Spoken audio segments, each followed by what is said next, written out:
¿Alguna vez te has preguntado por qué Dios decide no salvar a algunas personas? Esta pregunta ha resonado por generaciones. ¿Por qué, si Dios es amor infinito, no permite a algunas personas entrar al reino de los cielos? ¿Y qué tipos de personas no serán salvadas? Hoy, en este viaje fascinante, exploraremos uno de los misterios más profundos de la humanidad. Atento, porque vamos a desvelar los 7 tipos de personas que no serán salvadas. Sí, así es. 7 tipos de personas que están expuestas en la Biblia y no podrán entrar al reino de Dios.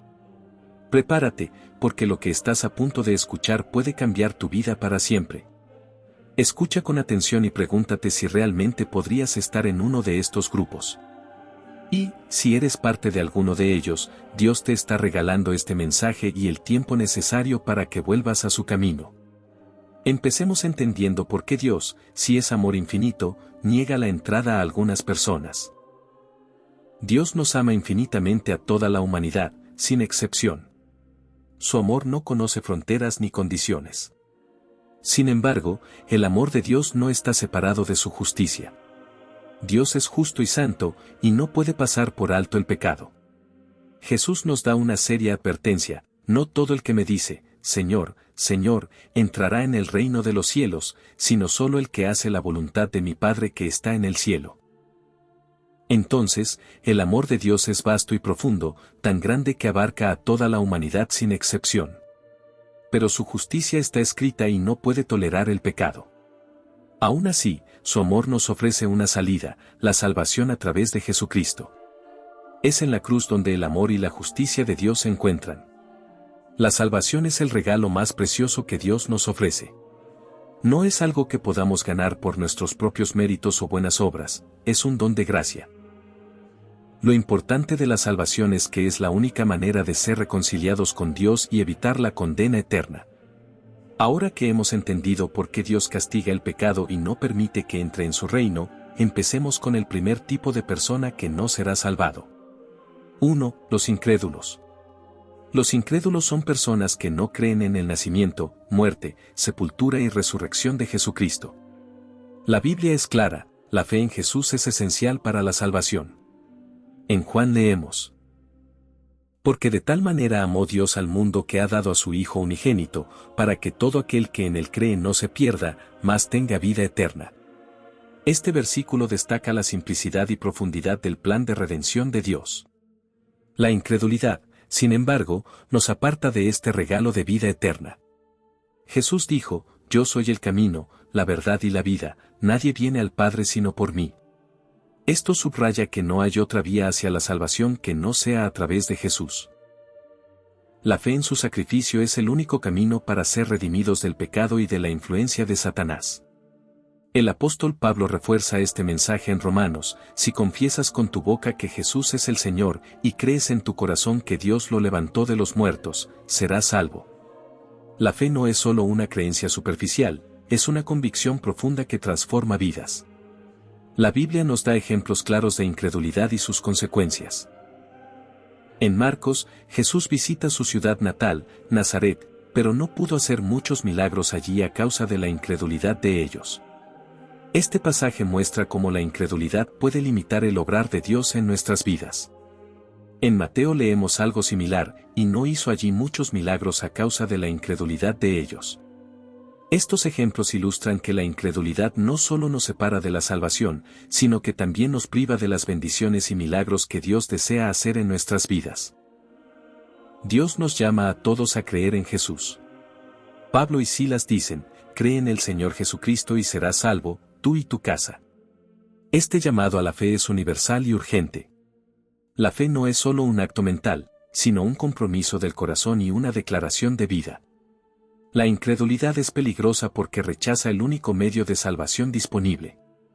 Quienes se niegan a creer en Jesucristo, aun habiendo escuchado el Evangelio, eligen permanecer separados de Dios. En Hebreos se nos dice: sin fe es imposible agradar a Dios, porque es necesario que el que se acerca a Dios crea que Él existe y que es galardonador de los que le buscan. La salvación es un regalo disponible para todos, pero requiere fe en Jesucristo. Los incrédulos, al rechazar esta fe, se excluyen a sí mismos del plan de redención de Dios. Aceptar a Jesús es la decisión más importante que uno puede tomar, porque determina nuestro destino eterno. Por eso es vital abrir el corazón a la verdad del Evangelio y permitir que la fe en Cristo transforme nuestras vidas. Romanos dice, así que la fe es por el oír, y el oír por la palabra de Dios. Es a través de la palabra de Dios que nuestra fe crece y se fortalece. Si formas parte de los incrédulos, no pospongas esta decisión. Jesús está llamando a la puerta de tu corazón. Ábrela y deja que su amor y gracia entren en tu vida. La incredulidad es una barrera, pero la fe en Jesús es el puente hacia una vida plena y eterna. Jesús condenó fuertemente la hipocresía religiosa. En Mateo, Jesús dice, «Ay de vosotros, escribas y fariseos hipócritas, porque sois semejantes a sepulcros blanqueados, que por fuera se muestran hermosos, mas por dentro están llenos de huesos de muertos y de toda inmundicia. Así también vosotros, por fuera a la verdad os mostráis justos a los hombres, pero por dentro estáis llenos de hipocresía e iniquidad». Aquí Jesús describe a los hipócritas como aquellos que parecen justos por fuera, pero están llenos de pecado por dentro. Los fariseos son el ejemplo más claro de hipocresía en el Nuevo Testamento. Jesús también dijo, «Y cuando ores, no seas como los hipócritas, porque ellos aman el orar en pie en las sinagogas y en las esquinas de las calles para ser vistos de los hombres. De cierto os digo que ya tienen su recompensa». Los fariseos oraban en público para ser vistos y admirados, no por una verdadera devoción a Dios. En Hechos, Ananías y Zafira vendieron una propiedad y pretendieron dar todo el dinero a la iglesia, pero retuvieron una parte para ellos. Este acto de hipocresía les costó la vida. Su historia muestra la gravedad de fingir una devoción que no es sincera. La hipocresía es un pecado grave porque distorsiona la verdadera naturaleza de la fe y engaña tanto a los demás como al propio hipócrita. En Mateo también se advierte, «No todo el que me dice, Señor, Señor, entrará en el reino de los cielos, sino el que hace la voluntad de mi Padre que está en los cielos». Muchos me dirán en aquel día, «Señor, Señor, ¿no profetizamos en tu nombre, y en tu nombre echamos fuera demonios? ¿Y en tu nombre hicimos muchos milagros?». Y entonces les declararé, «Nunca os conocí. Apartaos de mí, hacedores de maldad». Esta advertencia de Jesús muestra que no basta con realizar actos religiosos, la verdadera obediencia y la fe sincera son esenciales. Lucas también advierte, «Guardaos de la levadura de los fariseos, que es la hipocresía». Jesús compara la hipocresía con la levadura porque puede extenderse y contaminar rápidamente. La hipocresía corrompe la integridad de la comunidad de fe y socava la sinceridad del testimonio cristiano. Dios desea una relación genuina y sincera con cada persona. Isaías dice, «Este pueblo se acerca a mí con su boca y con sus labios me honra, pero su corazón está lejos de mí, y su temor de mí no es más que un mandamiento de hombres que les ha sido enseñado». Dios busca adoradores que lo adoren en espíritu y en verdad. Mateo advierte, «Guardaos de hacer vuestra justicia delante de los hombres para ser vistos de ellos, de otra manera, no tendréis recompensa de vuestro Padre que está en los cielos». La verdadera justicia y piedad no buscan el reconocimiento humano, sino agradar a Dios. Para evitar la hipocresía debemos examinar nuestros corazones y motivaciones. El Salmo dice, «Examíname, oh Dios, y conoce mi corazón, pruébame y conoce mis pensamientos. Ve si hay en mi camino de perversidad y guíame en el camino eterno». Pedirle a Dios que nos examine y nos purifique de la hipocresía es crucial para una vida de fe auténtica. La hipocresía es un grave obstáculo para la salvación, porque presenta una fachada de fe sin una verdadera transformación del corazón. Dios no puede salvar a los hipócritas porque su fe es falsa y superficial. La verdadera fe requiere sinceridad, autenticidad y un corazón alineado con la voluntad de Dios. Invitemos a Dios a purificar nuestros corazones y guiarnos en el camino de la verdadera justicia. Que nuestra fe no sea una actuación para los demás, sino una expresión genuina de amor y devoción a Dios. Vivamos de manera que nuestras acciones reflejen verdaderamente la transformación que Dios ha hecho en nuestras vidas. Solo así podremos estar seguros de que nuestra fe es genuina y nuestra salvación es segura. Continuemos con el cuarto tipo de persona. 4. Los autojustificantes. La autojustificación es expuesta claramente en la parábola del fariseo y el publicano. El fariseo oraba diciendo, ayuno 2 veces a la semana, doy diezmos de todo lo que gano. Mas el publicano, estando lejos, no quería ni aun alzar los ojos al cielo, sino que se golpeaba el pecho diciendo, Dios, sé propicio a mí, pecador. Jesús dijo, os digo que éste descendió a su casa justificado antes que el otro, porque cualquiera que se enaltece será humillado, y el que se humilla será enaltecido. En esta parábola, el fariseo representa a los autojustificantes, quienes confían en sus propias obras y méritos para alcanzar la salvación. La Biblia enseña que la salvación es por gracia, por medio de la fe, y no por obras. Efesios dice, porque por gracia sois salvos por medio de la fe, y esto no de vosotros, pues es don de Dios, no por obras, para que nadie se gloríe. La salvación es un regalo inmerecido de Dios, y no podemos alcanzarla a través de nuestras propias obras. Isaías nos recuerda que nuestras mejores obras son como trapo de inmundicia ante Dios. Incluso nuestras acciones más justas son insuficientes para alcanzar la santidad de Dios. La autojustificación ignora esta verdad y nos hace creer que podemos ganar la salvación por nuestros méritos. En Romanos, Pablo habla sobre los judíos que buscaban establecer su propia justicia, ignorando la justicia de Dios y procurando establecer la suya propia, no se han sujetado a la justicia de Dios. Porque el fin de la ley es Cristo, para justicia a todo aquel que cree. La autojustificación es rechazar la justicia que Dios ofrece a través de Cristo. Filipenses enfatiza la necesidad de obtener la justicia que viene de Dios por la fe, diciendo, y ser hallado en él, no teniendo mi propia justicia, que es por la ley, sino la que es por la fe de Cristo, la justicia que es de Dios por la fe. La verdadera justicia no se basa en nuestras obras, sino en la fe en Jesucristo y en su obra redentora. La autojustificación nos aleja de la verdadera fuente de salvación, la gracia de Dios a través de Jesucristo. Dios no puede salvar a los autojustificantes porque confían en sí mismos en lugar de confiar en Cristo. Dios nos llama a abandonar la autojustificación y poner toda nuestra confianza únicamente en Jesucristo y en su sacrificio por nosotros. Vivamos de manera que refleje una dependencia total de su gracia, reconociendo que solo en Él encontramos la verdadera justicia y salvación. Continuemos con el quinto tipo de persona. 5. Los blasfemos. El quinto grupo de personas que Dios no salvará son los blasfemos. La blasfemia es un pecado grave que implica hablar mal o mostrar falta de respeto hacia Dios, especialmente hacia el Espíritu Santo. La Biblia nos enseña que este pecado es imperdonable, lo que subraya su gravedad. La blasfemia es cualquier palabra o acción que denigra, insulta o muestra desprecio hacia Dios. La Biblia destaca que, aunque muchos pecados pueden ser perdonados, la blasfemia contra el Espíritu Santo es un pecado imperdonable. Mateo dice: por tanto, os digo, todo pecado y blasfemia será perdonado a los hombres, pero la blasfemia contra el Espíritu no le será perdonada. A cualquiera que dijere alguna palabra contra el Hijo del Hombre le será perdonado.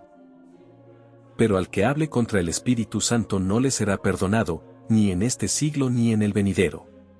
Este pasaje deja claro que la blasfemia contra el Espíritu Santo es única en su gravedad y consecuencias.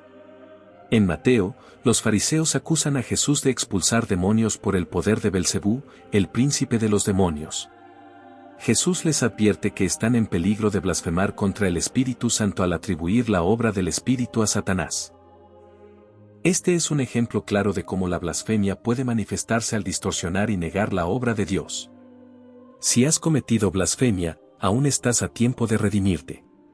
Un ejemplo de esto es el apóstol Pablo, que antes de su conversión perseguía a los cristianos y hablaba contra Jesús. En Timoteo, Pablo admite: habiendo yo sido antes blasfemo, perseguidor e injuriador, pero fui recibido a misericordia porque lo hice por ignorancia en incredulidad. Aunque Pablo fue un blasfemo, recibió misericordia porque actuó en ignorancia. Sin embargo, aquellos que blasfeman con pleno conocimiento están en un peligro mucho mayor.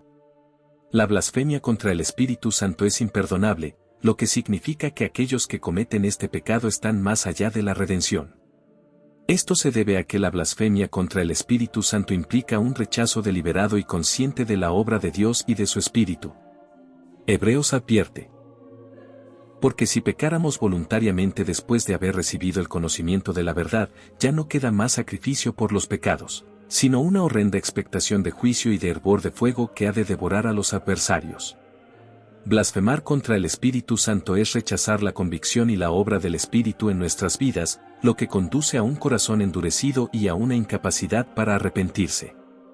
Hebreos también dice: porque es imposible que los que una vez fueron iluminados y gustaron del don celestial y fueron hechos partícipes del Espíritu Santo, y asimismo gustaron de la buena palabra de Dios y los poderes del siglo venidero, y recayeron, sean otra vez renovados para arrepentimiento, crucificando de nuevo para sí mismos al Hijo de Dios y exponiéndolo a vituperio.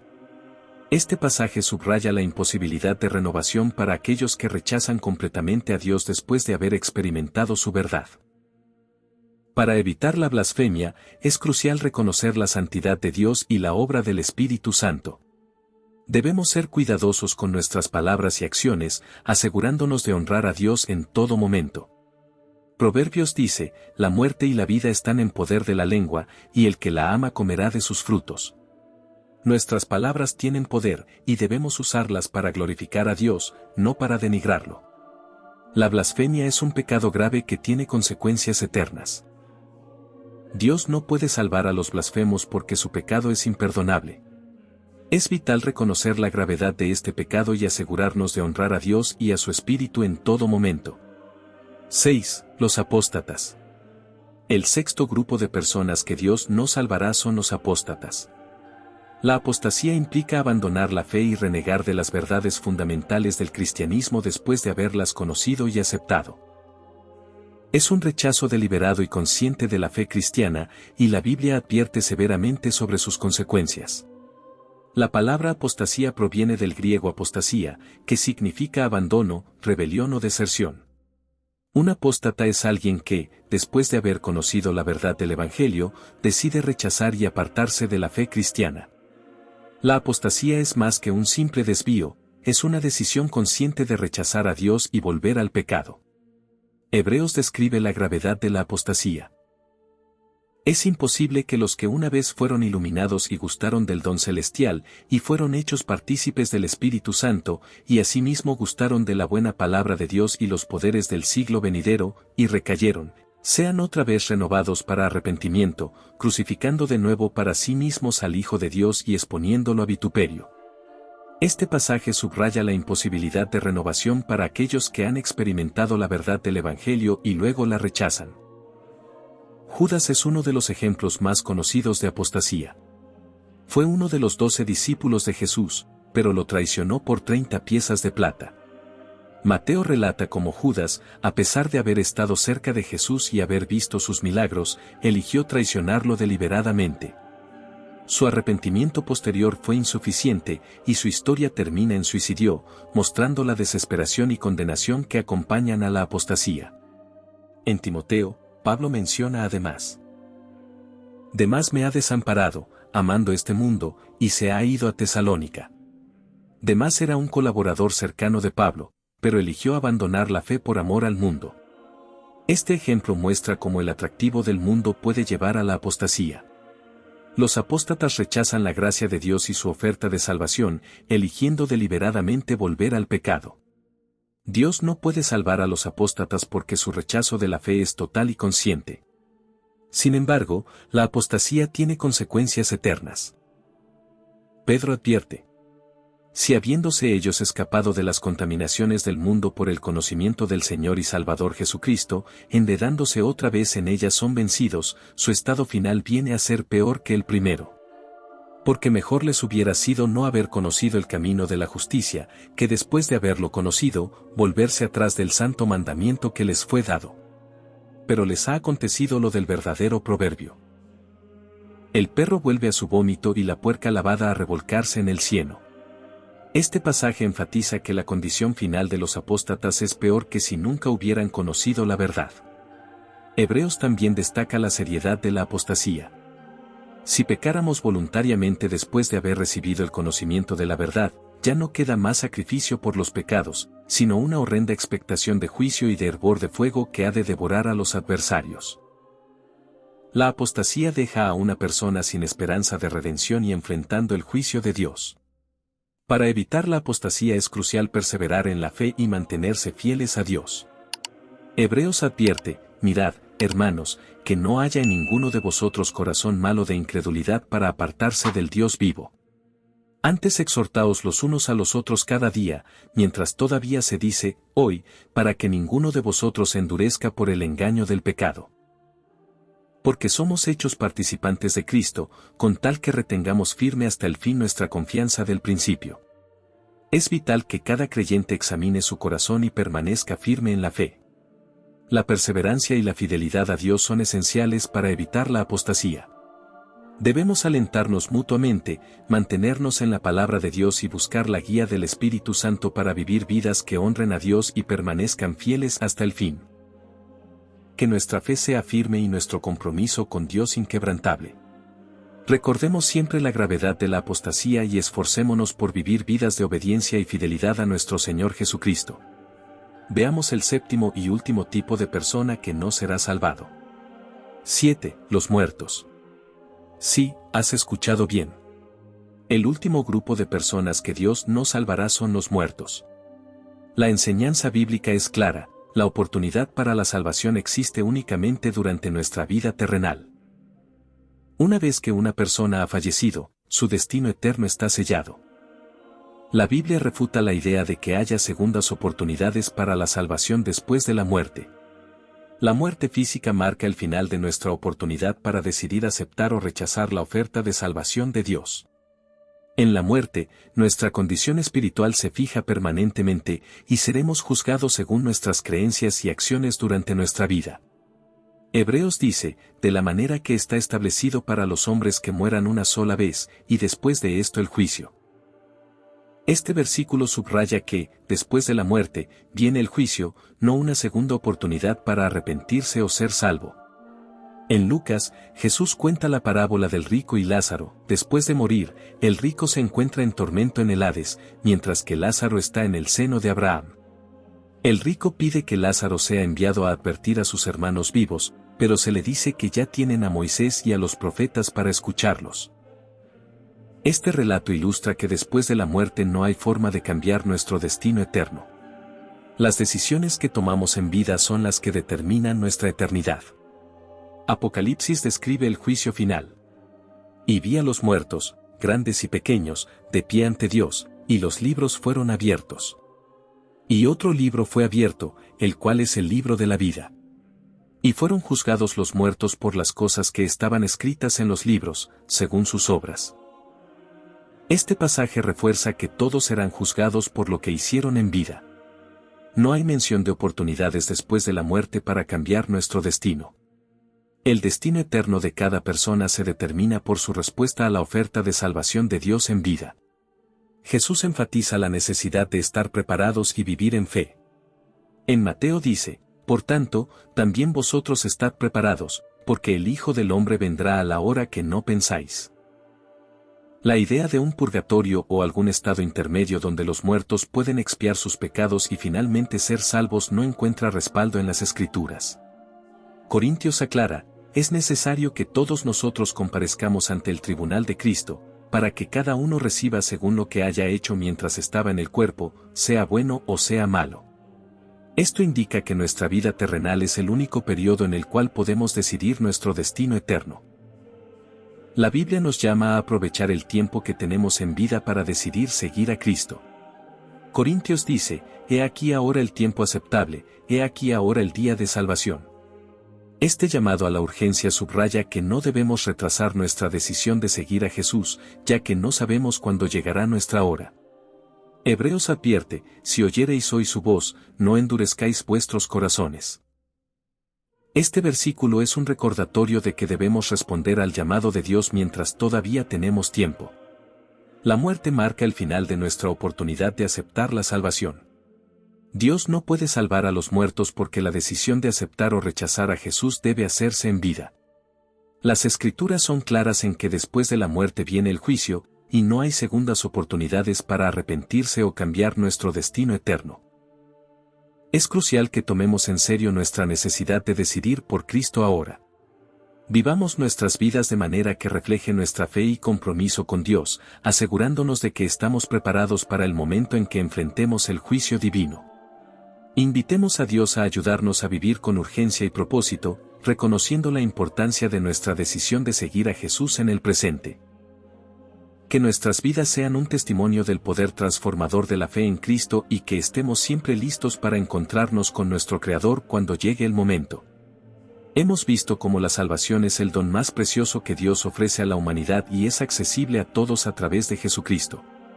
Sin embargo, no todos serán salvados, y esto no es debido a falta de amor por parte de Dios, sino porque Él respeta nuestras decisiones y nos da libre albedrío. A lo largo de este análisis hemos visto los 7 grupos de personas que, según las Escrituras, no pueden ser salvadas. Los incrédulos. Los que buscan otros medios de salvación. Los hipócritas. Los autojustificantes. Los blasfemos. Los apóstatas. Los muertos. Para todos los que creen, para aquellos que ya han aceptado a Cristo, examinemos nuestras vidas para asegurarnos de que estamos viviendo de acuerdo con su voluntad. Evitemos la hipocresía, la autojustificación y cualquier cosa que nos aparte de Dios. Agradezcamos a Dios por su inmenso amor y por el regalo de la salvación a través de su Hijo Jesucristo. Pidámosle que nos ayude a vivir de acuerdo con su voluntad, evitando todo lo que nos separa de Él. Danos, Señor, la fuerza para perseverar en la fe y ser verdaderos seguidores de Cristo. Abre nuestros corazones y mentes para aceptar tu verdad y vivir vidas que te honren. En el nombre de Jesús, amén. Te animo a compartir este mensaje con las personas que amas, para que puedan escuchar y entender este importante mensaje de salvación. Y, por último, quiero recomendarte este video, 4 señales de que Dios está esperando algo de ti, basado en Juan 21, el capítulo más poderoso de toda la Biblia. No olvides darle like para que este poderoso llamado llegue a más personas y conozcan el mensaje de salvación de Dios. Y si aún no te has suscrito, suscríbete. Todos los días subimos un nuevo video que te acercará a Dios. Bendiciones para ti y tu familia. Amén.